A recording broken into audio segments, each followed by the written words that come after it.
Now, you testified that the Suburban pulled in front of you, had to slam on your brakes. Mm-hmm. Now, was that at Sam Blackwell? That was at the Sam Blackwell Dirt Road, yes, sir.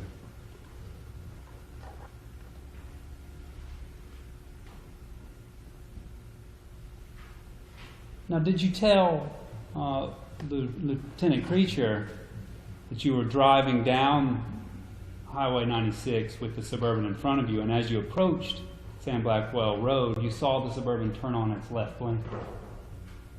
No, I did not see. No, because when I come down the road, they were in the process of turning out right in front of me. But it's kind of a bad curve right there, you know, and they whipped right out in front of me. So.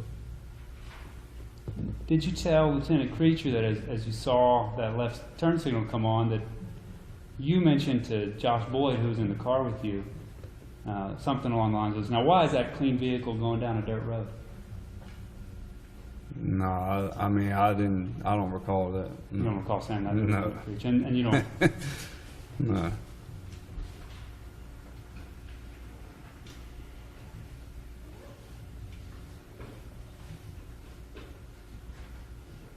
All right, thank you, sir. Yes, sir. Mr. Weary, you didn't write a statement for Lieutenant Critcher. No, I never even met him prior. It was all on the phone. Everything was on the phone. So whatever he wrote, you didn't look at and sign and, and copy down as your own statement. Is that no, correct? No. I don't have anything further.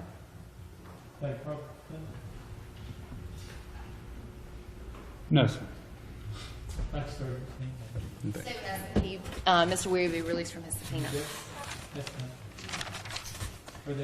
Yes, sir, Your Honor. The state will call Josh Boyd.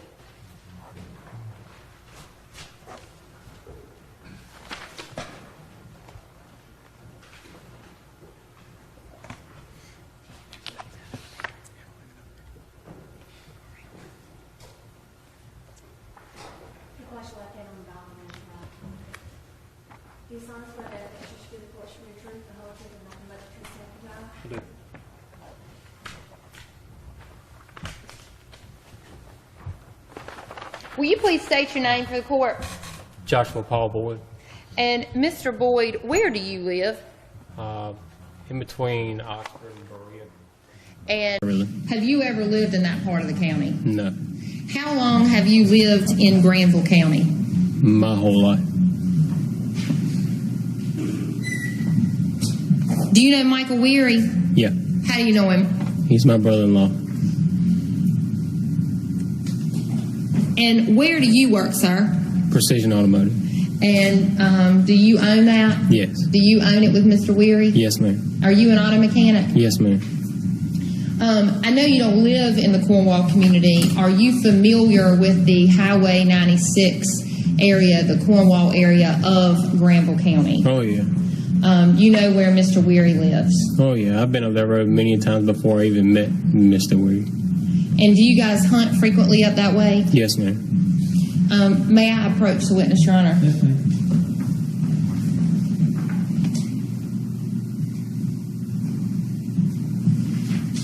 Mr. Boyd, I'm showing you what's previously been marked and admitted into evidence as states number 186. Do you recognize this, sir? Yes, ma'am. And would this aid you in illustrating your testimony here today? Yes, ma'am. Your Honor, I would ask that we be able to use States Exhibit 186 during Mr. Boyd's testimony. Yes, ma'am. So drawing your attention to States 186, were you in the area of, in this area on December the 31st of 2014? Yes, ma'am. You can step down if you need to. Were you in the area of Mr. Weary? Yes, ma'am. Tell the jury what happened that was of note to you on that day. What I remember is coming back south on 96 from Hunting, coming down, and when we were approaching the Sam Blackwell Dirt Road, I remember seeing the car, the SUV, turn into the Sam Blackwell Dirt Road, and at the same time whip it back out right in front of us.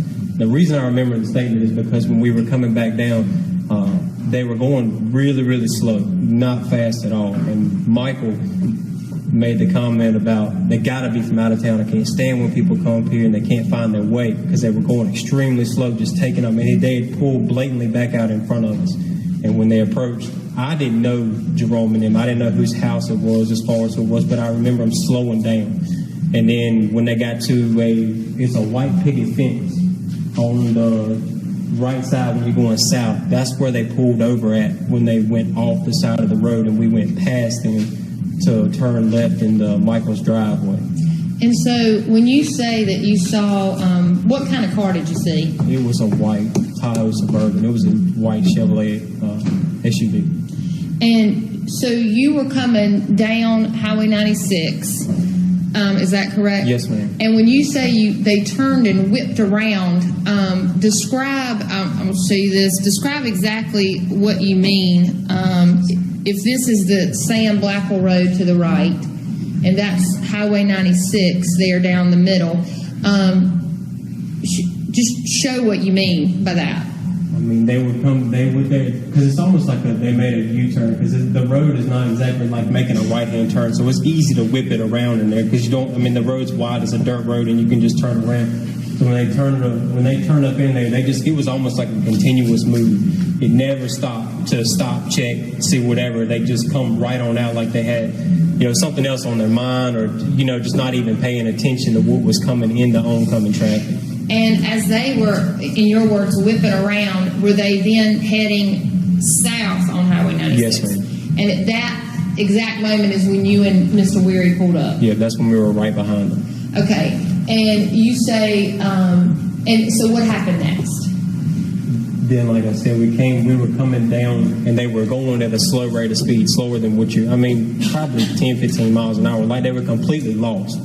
And then they continued on down the road to slow down even more in front of, like I said, I didn't even know it was the person's house. It just slowed down right there and then picked on speed just a little bit back up, because it's not even that much further down the road till they got to the picket fence. I don't know the lady's name personally because I just don't know her. But I remember the white fence and then pulling over right there in front of that little short section of fence off the side of the road. And did they stop there in front of the white picket fence? That's where they stopped at. And is that white picket fence house right across from Mr. Weary's driveway? Yeah, at an angle, but yes, it is pretty much so straight from. There where his mailbox is? Yes, ma'am. And when they pulled into that area, what did y'all do? We came right past them, and I remember because that's all I had to do was sit there and look at him when I went by, and you could see the driver sitting there. And I wouldn't say he was looking at a map. He was just looking forward. But the passenger side already had the map up, locked up, ready, spread, trying to figure out what was going on. I don't know if the driver didn't look because he was just kind of didn't want to make eye contact, because when you do something wrong in traffic, you don't want to see the man giving you the finger or something like that you do the wrong thing to. But he never made eye contact at all. Do you see the person who was driving that SUV in the courtroom today? Yes, ma'am. And where is he? He's right there. Let the record reflect that he pointed to the defendant. After that, Mr. Boyd, after y'all went by slowly, well, let me ask you this. Were you sitting in the passenger seat yes, of ma'am. Mr. Weary's car? Yes, ma'am. What kind of car was that? It's a 99 1500 Silverado. So it was a truck. Yes, ma'am. What did y'all do next after you went by slowly? Just turned into the driveway. I didn't put a whole lot of thought into it other than it just being somebody that was completely lost, out of the way. And we turned on into the driveway and went on down because we were already going home for the day, calling it quits. And if I don't get home on time, my wife gives me a little bit of crap. So. Yes, sir. When you can have a seat. The next day, on January the 1st of 2015, did you go back up to this area? Yes, ma'am. You go back up to Mr. Weary's house? Yes, ma'am. And why were you going up there? To go hunting again. And about what time was that? I would say on average I try to get to his house around like 6:20 or 6:30. It's before light, but I probably got a little bit earlier this morning because usually I park right there at the road and he picks me up. But this morning we were going to go back into the woods and see if we could sit still, still hunt for just a little bit to see if we could get one, because it's the last day. You're trying to get the last chance that you could get. And when we were back there in the woods, you could hear it. Once we finally got settled down, you could hear it pop. It almost sounds like when you take two boards and just smack them together as hard as you can. for that fact, you knew you weren't going to see anything that morning because it was just as loud as if you would, but it was just out of the ordinary. You knew something was going on because I remember asking Michael what that noise was because it didn't make any sense because it was too early for a bunch of anything to go on. And I remember when I turned into his driveway, not seeing anything as far as it was dark as night, not being able to see anything. Well, when we got back to the vehicles and left, which was a little bit after daybreak because we gave it a chance just to see if there was anything back there in the woods. When we turned right outside the driveway, we didn't make it far before you could see an orange glow to know that you were fixing to come up on something. And then when we went by, approaching the house that was on fire, it looked like something straight up out of a horror movie. It was flames coming out of every window, just completely gone. I mean, nothing, no way there was nothing in the house on fire. It was just completely gone. The only thing that was left was the outside facing one. It wasn't going to be there much longer. And it was already first responders and everything there. So we wouldn't need to call 911 or anything. So we went on up to Bowen's Mini Mart. And like I said, I didn't know the house from as far as the people from anything. And I remember when us going in there, Michael was asking what happened to Jerome in his house. Because it's quick for people to figure out what's going on in the neighborhood as far as gossip goes, stuff like that. So once you went by the house, would that be where the red dot is there on States 186? Yes, ma'am. It was already, as you said, fully engulfed. It was gone. I mean, it won't nothing to save from there. And there were already first responders on the scene? Yes, ma'am. Mr. Boyd, did you know Jerome Faulkner? I didn't know him at all. Did you know Dora Faulkner? Not at all. I don't have anything further. Thank you, sir. Thank you, Your Honor. How are you doing this afternoon, Mr. Ford? Doing all right. Do you recall being interviewed by Detective Lieutenant Robert Creature on January 12th? Yes. Did he just call you on the phone, or did you see him in person? No, I didn't see him in person. He called me while I was at work. And did he come to you, or did you go to him? No, he just called me. Oh, I'm sorry. He just called you. So Yeah, he just called me.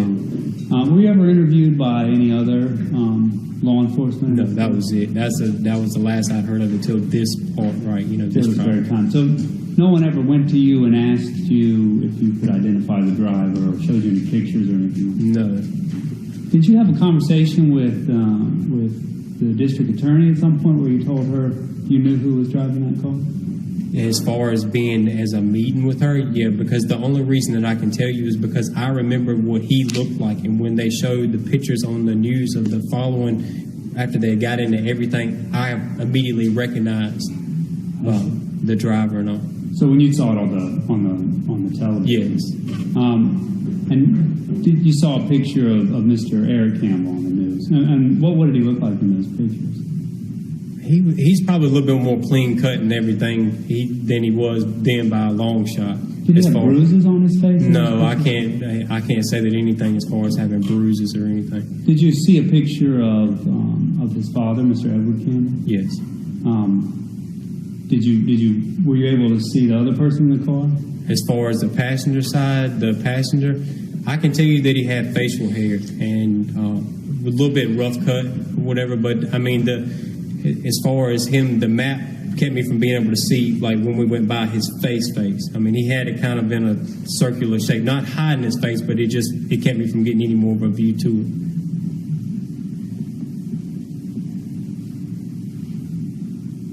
So you recognized from the television, but no one ever interviewed you about that, or no one from law enforcement. You never told anyone from law enforcement that? No more than just what I had talked to Mr. Pritchard about. And you didn't tell him that? As far as that I could recognize him, yeah. It didn't seem I didn't seem like I was going to be important right then anyway. I didn't know how what this was all going to end up to be anyhow.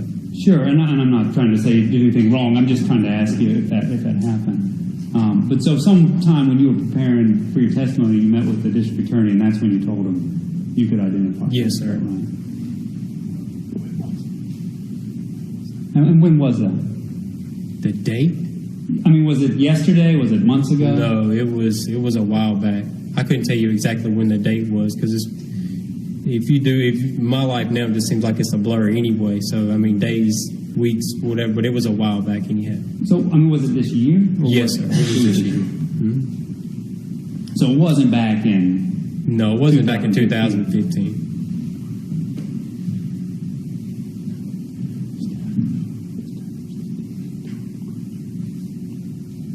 And you were interviewed by Detective Lieutenant Creature on your phone on January 12th, 2015. Does that sound right? That sounds roughly right. It wasn't like immediately after.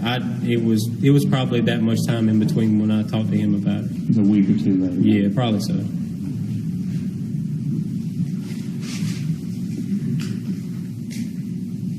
And then immediately after this happened, there were press reports in this case, weren't there? Yes. Now, you testified that you were driving south on 96. I'm sorry, you weren't driving. I was just riding. You were in the passenger seat. And you saw the white SUV on Highway 96. Well, kind of like it just come off of it to turn to whip it around. You knew it didn't come off the Sam Blackwell dirt road. You knew it was turning to come back from the way it had came. Right, so it had turned off of Highway 96 onto Sam Blackwell and then turned right back onto Highway 96. That's right. south. Basically making a U-turn. Did it actually do a full U-turn? Well, I mean, it come off of the 96 on there, so I mean, it did a U-turn. I see, sure. And did you make a comment, something along the lines of, why is that clean SUV going down a dirt road? I think I remember making a comment like that as far as that goes, but I knew that it hadn't been on. I just want to know why they were whipping it around so quick just to make a mess, because it's always wet that time of year. Anytime you touch the dirt road, it's going to be nasty. Just the way that they went off the road when the grass was wet, the soil was wet, you knew they were going to probably get stuck the way that they were driving off the side of the road like that too. And so you think you did make that comment, that why is that clean SUV going down? Yes, sir. And then when the SUV was then almost immediately in front of y'all on Highway 96 going south, is that right? Yes, sir. And it was going pretty slow. Yes, sir. And I think you said it slowed down even more and eventually came to a stop across from Mr. Weary's house. Yes. Is that correct? In front of the picket fence. I'm not going to say that's right. I mean, it's like a side. I mean, it's not directly in front of his driveway. It's to the right. You can see it from there easily. And that's when you saw someone in the vehicle looking at a road. Yes, sir.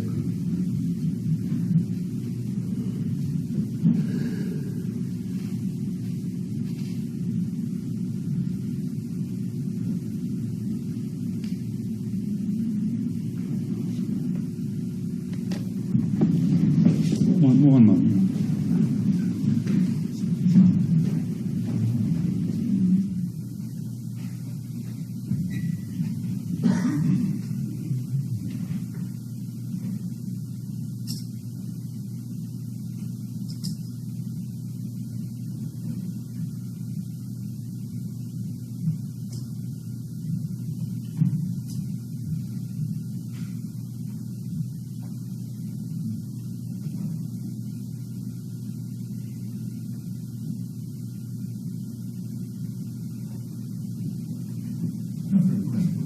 Correct.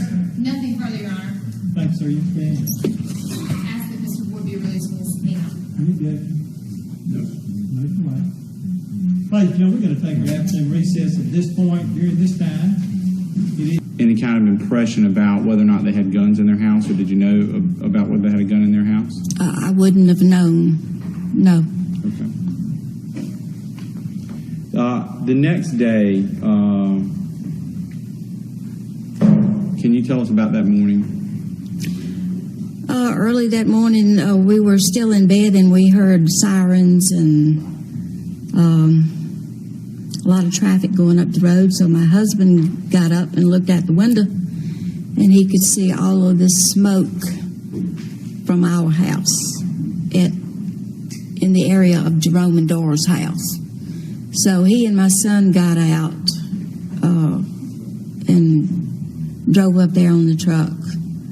And then he calls back to tell me that the house was burning up. And a little bit later, he called back again and said that Dora and Jerome couldn't be found.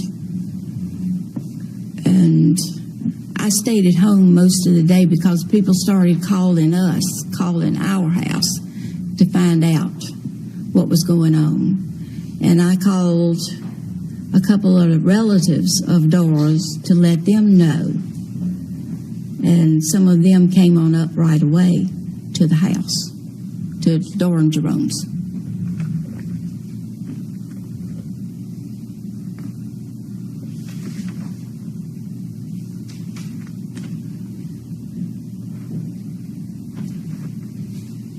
You said that you'd lived there all your life, or in that community. Yes, Had you lived in kind of in that same vicinity on that land you live now, or?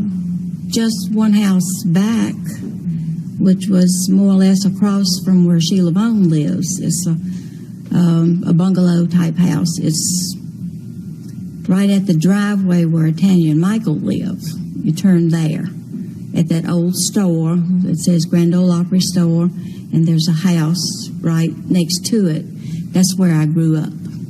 Now, further down the road from you, across from Dora and Jerome's house, is there any kind of structure there? There's an old store that belonged to the Blackwells. They built that, and it's called the Honey Hole. Of course, that's what Hardy Laws named it when he was operating the store. But actually, it was built by his granddaddy, Mr. Benny Blackwell. And there's a two-story house that's run down, no one lives in, which is right next to it. And when you say it's run down, is it essentially abandoned? Pretty much. Just, trees and woods right there? Yes. Is there anything else in the immediate vicinity around the Honey Hole or that abandoned house? Well, it's grown up some behind it. There used to be an old cabin directly behind the store. And is that directly across from Jerome and Dora's house? It is. It is. Is it kind of down the hill? No, that's level. Level, okay. Mm-hmm. When you mean that the Honey Hole and the two-story The house is all on level ground. level, and it's level with Highway 96. Yeah, pretty much. And you can see you can see the front of it clearly from the road, right? Yes. Oh, yes. It's closer to the road than the Faulkner house was.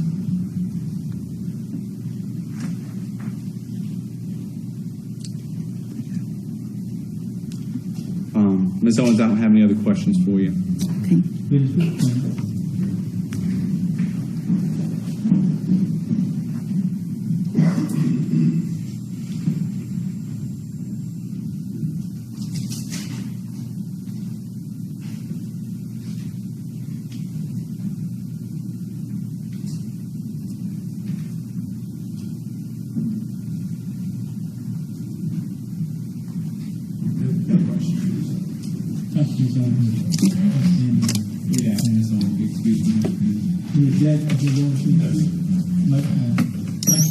Thank you.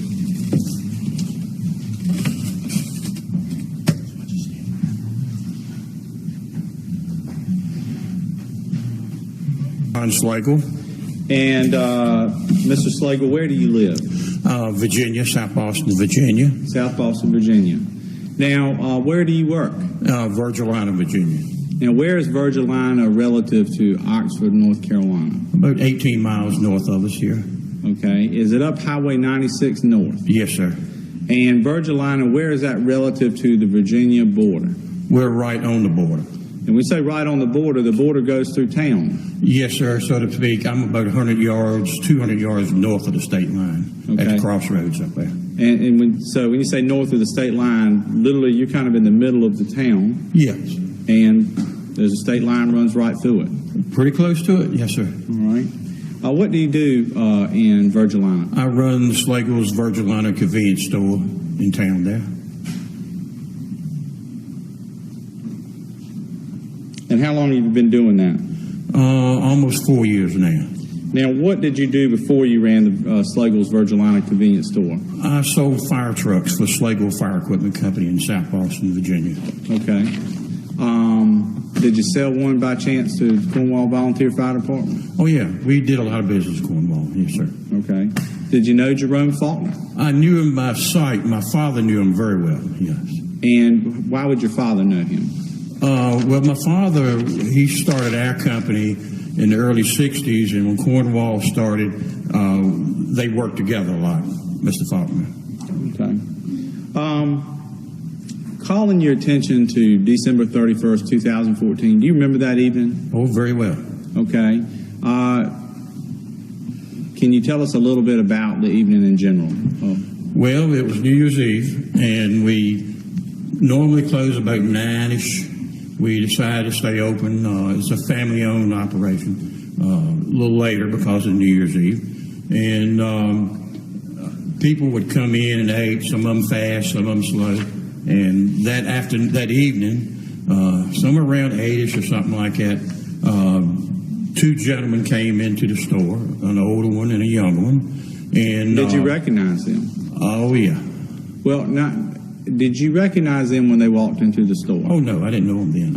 Okay. Had you ever seen them before? No, I'd never seen them before. Okay. At Slagle's Grocery, most of the customers, are they folks that live around Virgil Island? Oh, yeah, very well. Most of them are there. And that was one thing that drew my attention was I didn't recognize the people. And in our store, they make a loop and go around and come back out towards me at the cash register there. And one thing, they'd had nothing in their hands when they came in, but like I said, I know most people in there, not by name, but by face. And these were two strangers that came through. And when they came through, I noticed them looking at the surveillance cameras in there. And then when they came back around to the front where the cash register was, I have a monitor there.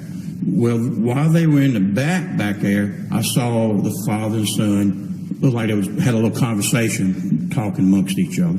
They didn't look in the coolers to get anything. They didn't look on the shelf to buy anything.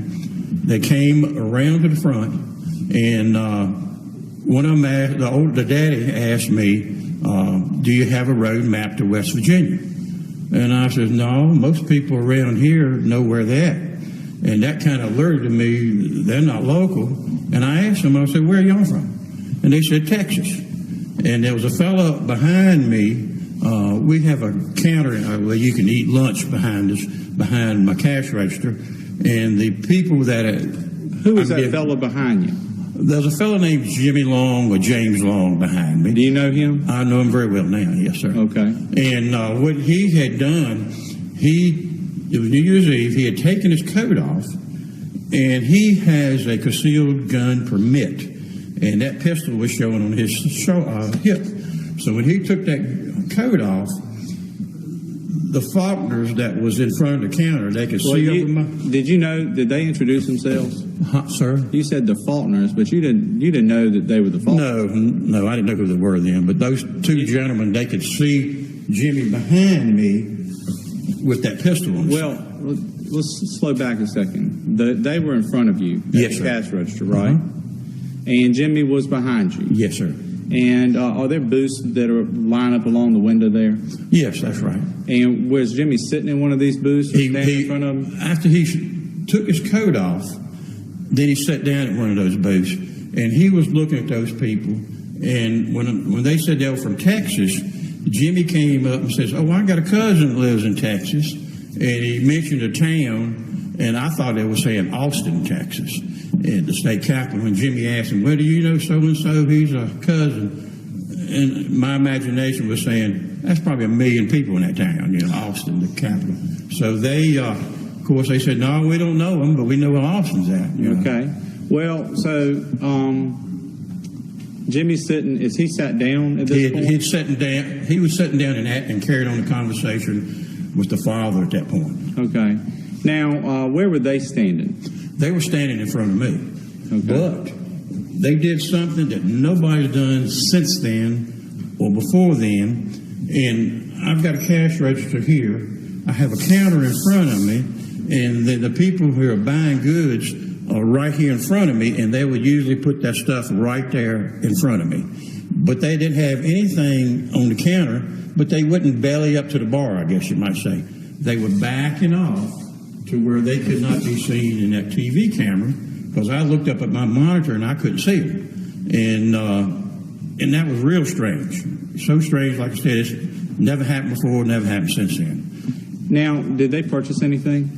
Huh? Did they purchase anything? Well, after they asked for that road map in West Virginia, I said no. And then they sent the son back to get a drink or something at the cooler back there. And the daddy turned around and picked up some nabs. And then they paid for that right there. Yeah.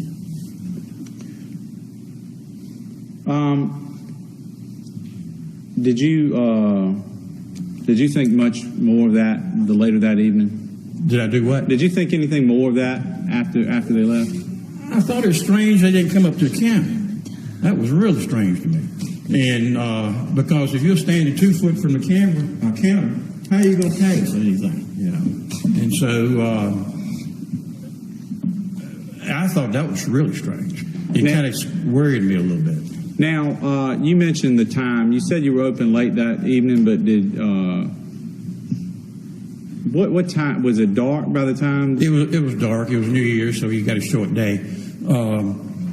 I'm thinking it was around 8-ish or something. About 8 o'clock in the evening. Right along in there is what I'm thinking. Did you have some plans later that evening? Did I have what? Plans later that evening? No, it was New Year's, so I was going to stay open till like 10 or something like that. Right. And were you open the rest of the evening without incident? Right, I was. Mm-hmm. Okay.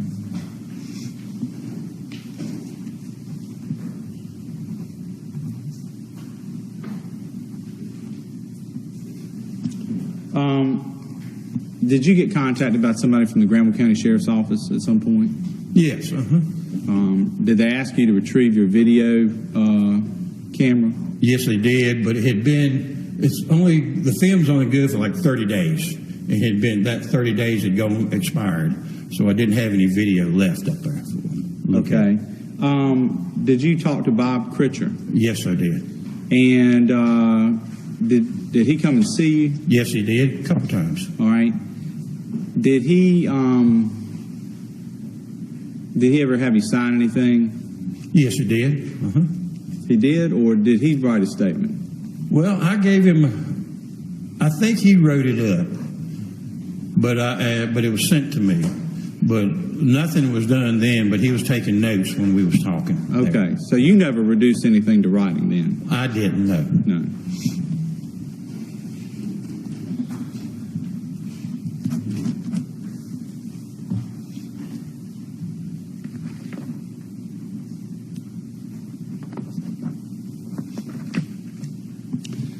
Do you remember those two men that walked into your store by face? Mm-hmm. Do you recognize any of them here today?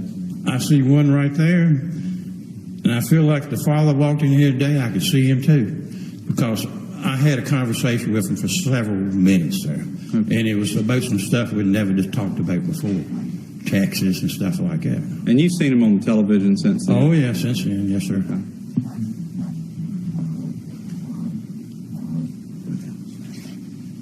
I don't have any other questions this time. Thank you. Afternoon, Mr. Slade. How you doing?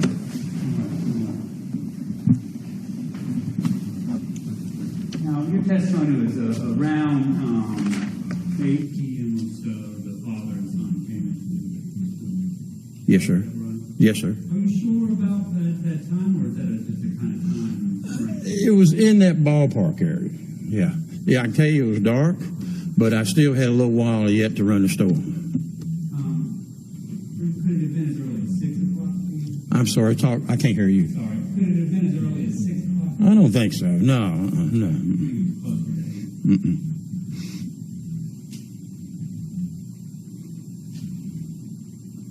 And when the two walked in, we now know that you now know them to be Ed Campbell and Eric. And when the two walked in the store, sorry, there's someone who's taken down everything he said, so if you can not nod your head, you go perfectly.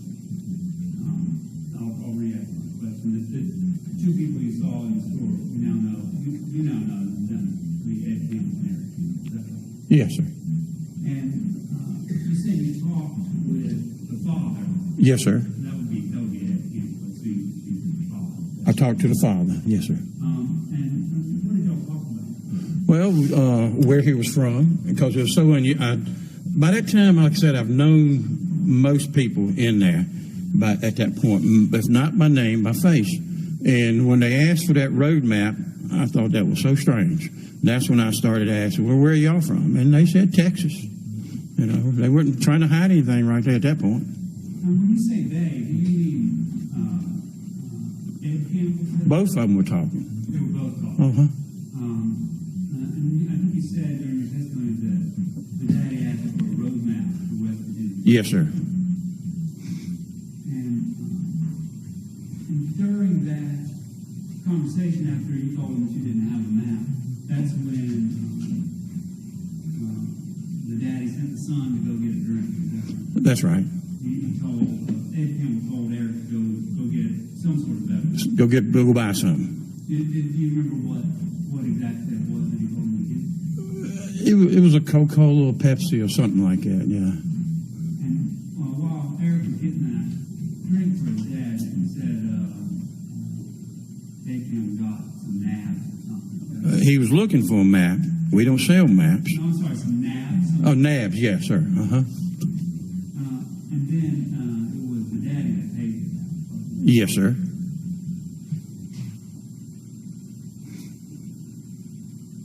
And you found the encounter strange, is that right? I'm sorry, what? You found the encounter strange. Very strange. Very strange. Very unusual. And never had anything like that happen.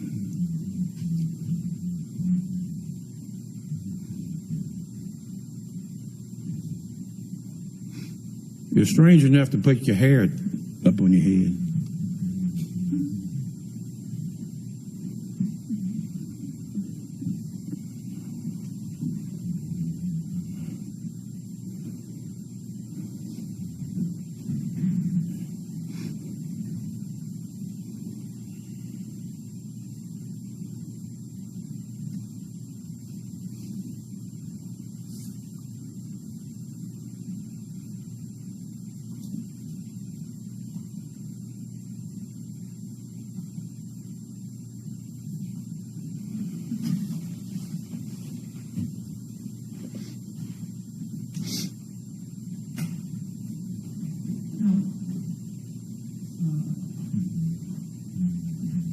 You mentioned in your testimony that your store has cameras that record, is that correct? Surveillance cameras, yes, sir. And they keep their data for about 30 days. Right. And I think you said that you saw on the news about the arrest in this case, and you recognize the people on the news footage as being the people in your store. Is that Yes, sir. And it was on January 5th that Lieutenant Pritchard came and spoke with you. Is that right? I'm sorry, January 5th, what? January 5th, is that when? It was just a few days after this happened that Lieutenant Pritchard came and spoke with you. I think it seems to me let me tell you what happened. The next morning, when I arrived at the store, I'm right next to the fire department there, the Virgilina Fire Department, and they were packing up fire hose and cleaning up the stuff. One of the assistant chiefs came over and asked me if I'd seen Jerome that day. And I said, no, but I knew who Jerome was, and they were thinking after during the fire, they might have gone to a motel somewhere to stay. And that's that right there, yeah. Do you remember speaking with Lieutenant Pritchard? Do I remember what? Speaking with Lieutenant Pritchard, Oh, yeah, a couple times, yeah. a couple times. Did Uh-huh. he actually come to your store to talk with you? Yes, sir. He came to the store. And that was just a couple days after this, wasn't it? I think it was longer than after that. I really do, because that tape had expired at 30 days. And I didn't think I had any connection with what's going on. Of course, we all heard what happened down the road. We're just 3 or 4 miles from where this happened right here. And a lady came in from the sheriff's department. I guess she's a secretary or something that works there. And I don't know how the conversation started now, but I told her, I says, you know, they look like the people come in the store. And then a few days later, the detective come in, and we started talking about it, and that's how I got started. Yeah. I didn't call in anything or remember anything. It just kind of came along, I guess you might say. Lieutenant Creature wrote in his report that he interviewed you on January 5th, 2015. Do you think that would be accurate, or do you think that's not accurate? That's probably pretty close. Yeah. You got to remember now, this has been 2.5 years now. Yeah. It's hard to remember all those details. Yeah. And that would have been 5 days after. Right. So at that point, it should have still been in your system, wouldn't it? It was only 5. I mean, if someone had come to you only 5 days later, Right. Yeah. Okay. you would have still had it. I probably would have, yeah, should have had. You got to remember, I only been in that store about 1.5 years, and the surveillance stuff was new to me. I'm not familiar with it, so I didn't know how to program it back, play it back, or anything like that. You know? Yeah.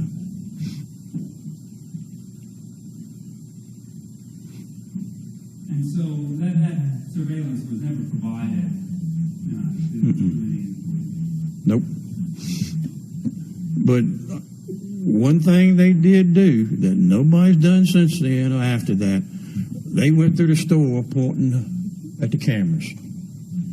I've never had anybody do that before that. And I looked back and I saw them. I said, what are they doing? But then when they came up to the counter, there was nothing in the hands to buy.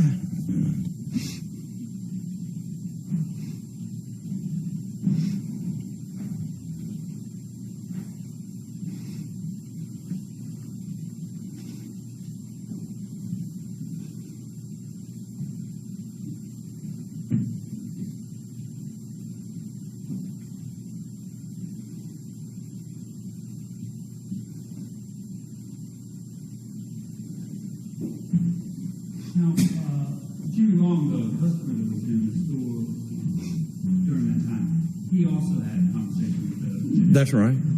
It was like a three-way conversation going on there. Yeah. And that conversation was happening while Eric was getting a soda, or was it just happening while Eric was just standing nearby when that was happening? While they were both standing in front of me, but way away from me at the counter, the son was standing behind the daddy, like off a little bit like that, and and the daddy's standing back there to get a drink, and he turned around and got nabs, and that was it.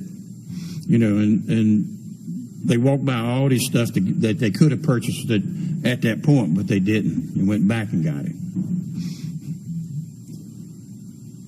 So, your daddy walked around the store and then came back up to you and asked, is that when he asked you if you had a mask? The daddy and the son went around the store, pointing at the cameras. And that's when he asked you for a mask? Well, they stayed at the back for a little bit, and I can see on the monitor, I could see them back there on the monitor, and they were had a conversation, and then they come up to the cash register counter, and that's what they did there was strange too. You know. Was that when, was it after that father asked you for a mask? Maybe about the same time or something like that, you know, but everybody that comes in that store bellies up to that bar but them. And that was so strange to me. Yeah.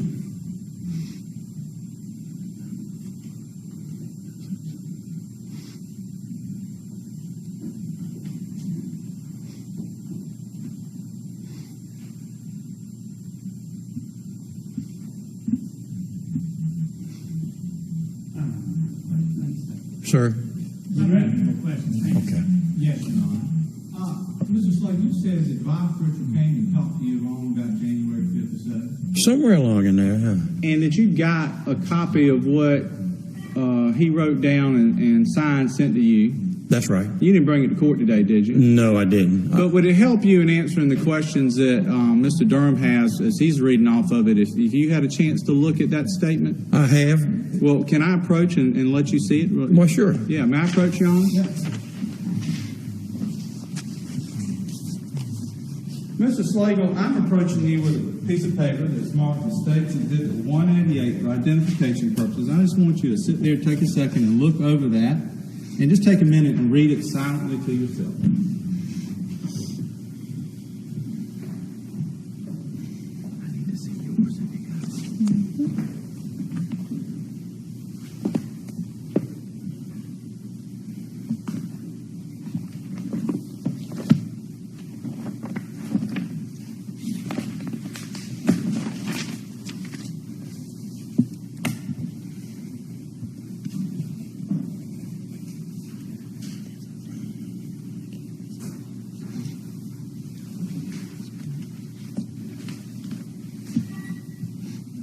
Okay.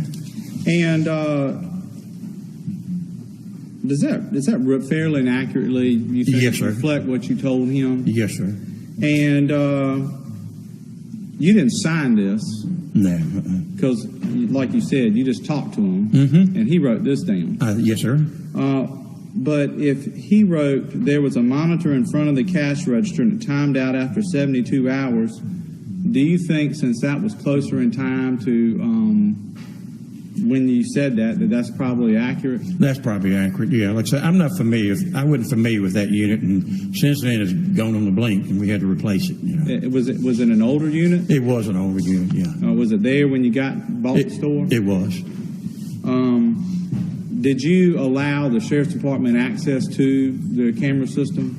They didn't ask, you know, but they could have. All right. I would have. But you told them it went out after, that it erased over after 72 hours. Right. Uh-huh.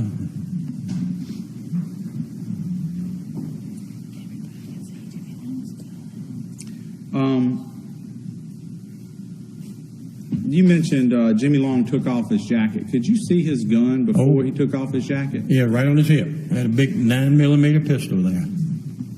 And was it unusual for him to carry a gun? No, he has a concealed gun permit, and he often does that. And it's safer, is what our sheriff up in Halifax told us, if somebody's in there with you at closing time, especially. Was he a frequent visitor around closing time? Very frequent visitor. We had also, at that same point in Halifax County, had a series of store robberies. And I don't know if they came into Granville or not, but they hit Halifax and they hit over at Clarksville. And they came by my store, but they too tough a nut to crack. And afterwards we figured out who it was, and they went up the street 4 miles and robbed somebody else. So we got armed too. Okay, when you say got armed, meaning that Jimmy Long had his gun, but it was not concealed that day. No, he took the coat off, so he had it on his hip. I also have a pistol under the counter. I don't have any other questions. Faulkner's lived there? No, sir. Okay. Did you ever know Jerome or Dora Faulkner? Not personally. Probably seen them in the local store, but at Bowen's, but I didn't personally know them. No. Okay. So when you went up there, did you even know the address? No, did not. Okay. Can you tell us about that scene as you drove up the driveway? I noticed, like I said, it looked like it just had started. It was behind the house and beat on the doors, windows, figuring someone might be asleep, trying to see if I could get a reaction. I peeked in the garage. Didn't appear to be a vehicle. Called 911. They wanted to know the 911 address, but the driveway, the house is pretty far from the mailbox. I didn't know it. I told them I have no idea what the 911 address is, but I said, someone needs help. We need to get a fire department here. And I waited until a first responder came and talked to him. By this time, the house had started bellowing pretty good. The fire had really kicked off, and I could hear the fire trucks coming, and I told him I was just going to get out of the way and leave him. There was nothing else I could do, and I left. Now, you said you were going hunting that morning. About what time did you leave your house? Usually sunrise. I'd say it was approximately 6:30, somewhere in that neighborhood. I could see the sun just starting to rise. pretty good. We had lost power that night, so the clocks in the house were kind of off, and I just know the sun was coming up. Do you know about what time y'all lost power in that community? No, sir. I had went to a New Year's Eve party, so I had stayed there until midnight, and we came home after midnight. I'd say approximately 1 o'clock. The power was out. The power was out at 1 o'clock. Mm-hmm. Do you know what time it went back on? No, sir. I'm not sure. Was it on by the time you were up the next morning? As best I can recall, I think it was back on. I don't have any other questions, Mr. Singleton.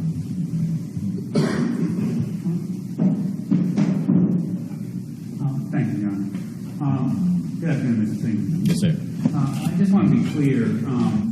You were at a New Year's Eve party, and there was power at the New Year's Eve party. Yes, sir. We went to a New Year's Eve party toward Henderson in Vance County. So. And when you got home to your house, it was 1 o'clock in the morning, or approximately. Approximately, yes, sir. Somewhere in The there. power was already out at that point. Yes, sir. But I redirect myself. I'm not sure if the power was out or I knew the power had went out sometime by the clocks blinking. But I'm thinking the power was still out, best I can recollect. So just something about the way you came to your home. Either the power was out or you knew It had been out, yes, sir, at some point during that night, yes, sir. Thanks, sir. That's all the questions. Yes, sir. Thanks for your statement. Yes, sir. Yeah, Mr. Singleton, excuse me, Mr. Peter. Jack? Sir, anything further? Your Honor, just for the record, if I could ask the court to take judicial notice of the U.S. Naval Observatory sunrise and sunset time, specifically the sunset time, for December the 31st of 2014. I've marked that at States Exhibit 189, and I would just ask that the court take judicial notice of it, if I may approach with this.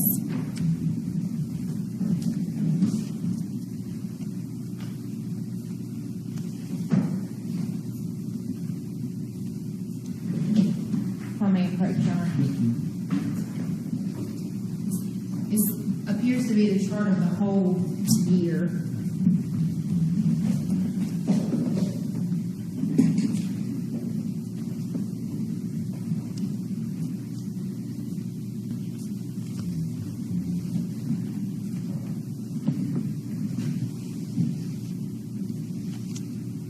The 31st, Yes, sir. it would be 1709, it would be sunset, it should be 509.